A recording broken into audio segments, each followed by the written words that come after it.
Bismillahirrahmanirrahim. Ustadz, jika pertanyaan ana agak panjang, bukan agak panjang, panjang sekali. Karena ini sangat penting bagi ana.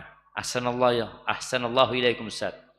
Bagaimana cara menjaga identitas diri sebagai seorang muslim ketika ana sering menghadapi pelecehan dari orang lain terkait penampilan fisik ana, seperti dipanggil seksi atau bahkan cewek oleh teman, jamaah dan sebagian asatidah di ponpes dulu. Padahal anak ikhwan. Semoga Allah mengampuni mereka yang ketawa. Antum jangan ketawa. Semoga Allah mengampuni mereka yang ketawa. Jujur, ana sebenarnya bukan orang yang suka marah atau emosi.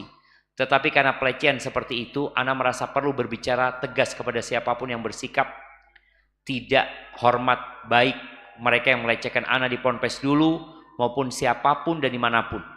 Namun mereka tidak memahami trauma yang ana alami, sering menuduh ana kurang ajar atau tidak punya sopan santun ketika ana berbicara tegas. Semoga Allah ampuni mereka yang ketawa. Jika ana berbicara lembut, mereka malah mengejek dengan sebutan kelembutan wanita atau bahkan berkata jadi nafsu nih. Allahu Akbar. Semoga Allah mengampuni mereka yang ketawa. Saat ana mencoba menegaskan sikap, mereka malah mengejek dengan nada menghina seperti oh. Ini membuat ana merasa frustasi. Sampai terkadang muncul keinginan agar mata mereka yang berprasangka buruk itu tak lagi bisa melihat. Semoga Allah mengampuni mereka. Bahkan ketika ana berbicara tentang akhwat, hal yang wajar jika seorang ikhwah tertarik kepada akhwat, mereka justru bermuka masam.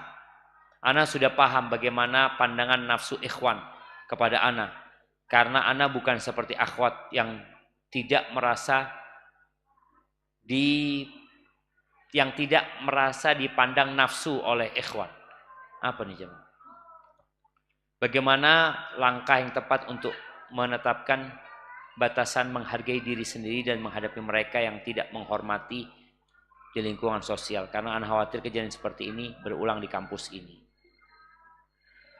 Taib, jamaah rahimakumullah.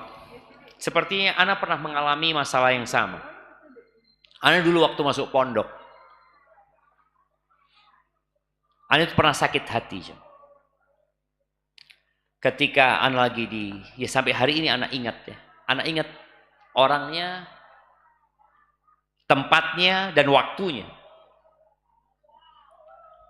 Ana ketika lagi ngambil makanan, ada seorang perempuan yang sedang mengirimkan makanan buat abangnya atau buat adiknya ke pondok, dikirimin. Lalu dia ngomong sama saudaranya ini, "Siapa Min? Makradin," kata dia. Itu bahasa Madura. "Siapa Min?" katanya. "Kok ayu anak ini?" katanya. Loh, kita lanang dibilang ayu jemaah, loro hati kan jemaah. Sejak itu akhirnya ana ikut bela diri.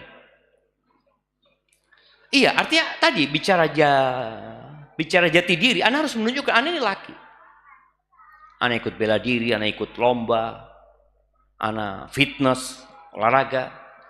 Yang akhirnya hilang betul jemaah. Ungkapan-ungkapan itu hilang. Maka nasihat ana buat yang bertanya ini, engkau perlu menunjukkan jati dirimu kalau engkau laki, agar mereka tidak lagi membulimu. Maka usahakan mulai saat ini, tadi engkau berolahraga, engkau olahraga main bola bersama yang laki-laki ya, kemudian ikut bela diri, kemudian jaga tubuhmu seperti itu. Kemudian bicara ngomong sama orang. 90% akhlak mulia itu ada di taghaful. Mengabaikan omongan orang itu jemaah. Jangan dimasukkan ke hati. Sampai ada cerita ketika seorang dibuli. Ketika orang ini dibuli, kemudian dia sakit hati. Orang yang membulinya itu semakin menjadi-jadi. Karena dia merasa ada korban yang bisa dia bully. Tapi ketika orang ini dibully lalu mengatakan jazakallah khair, syukran, barakallahu fikum, makasih banyak ya. Kalau dikatakan engkau kok bau gitu, jazakallah khair atas informasinya, makasih. Sudah, tanggapin dengan positif. Tapi kalau antum tanggapin dengan seperti tadi, antum marah-marah, antum malah nggak dihargai sama mereka. Maka yang perlu dilakukan bagaimana yang bertanya ini merubah penampilannya. Dengan tadi, dia berolahraga, dia ikut bela diri, dia fitness, dia main bola, sehingga orang tahu bahwasanya dia ana rojul gitu. Nah, ana rojul. Perlu ditampakkan gitu. Dan alhamdulillah akhirnya bulian itu habis. Dan memang sakit hati ketika dikatakan rajin itu jemaah. Katakan ayu loh, cek ayu nih. Kalau ganteng seneng gitu kan jemaah. Tapi dibilang ayu sakit.